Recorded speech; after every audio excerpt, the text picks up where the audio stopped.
What the fuck is this piece of shit? Kaip mane užpisa. Kažkoks įbanas logas pasidalina postų Facebook'e, kad tokioj ir tokioj vietoj kimba žuvis, atvažiuoja 4 ryto į savo vietą, o ten jau prisirinkę žmonių kaip savaitgalį rietavo turgui. Jeigu pagavai, tai kam tu blet tą vietą visiems išduodi? Ar tu čia nori pavaidint, kad bent kartą gyvenime kažką ištraukiai? Ramiai nori pažvejot, pasimėgauti gamtą, pabėgti nuo miesto šurmulio ir tiesiog pagaudyti raslabuhą, tai kur tau blet? Privažiuoja su klykiančiais vaikais ir bobom, kurios pastoviai pisa protą, kad mūsų aplink jas daug skraido, tai bachūrai užsipisa klausyt visų nepasitenkinimų, pasikuria savo jobanas belaidės šarmankas ir klauso visokias huines. Tu čia ne į klubą atvažiavai, žmogau. Klausyk varlių ir žiogų chorų. Iš viskas su bobom į žvejybą važiuoja. Tik popadinis lochas. Ar čia taip apsidraudžia, kad tikrai į žvejybą važiuoji? O dar tie, kur visokius video filmuoja. Vlogeriai, superstarai, influenceriai įbani. Reklamuoja kažkokį šūdą ir apsimeta žvejybos ekspertais.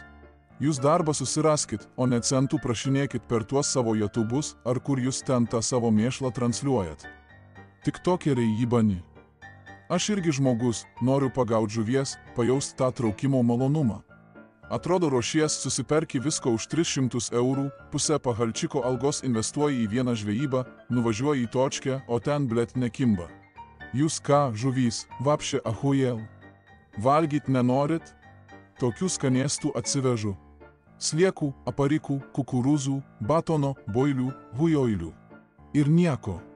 O kai nesiruoši, atvažiuoji nieko neplanavęs, va tada tai blet nespėjai užmetęs donkę atsisėst, jau sėdi čiulpė slieką.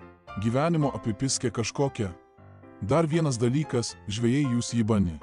Šiukšlės susirinkit. Čia jums kas, savartynas? Atvažiuoja, prišika kur žvejoja ir palieka.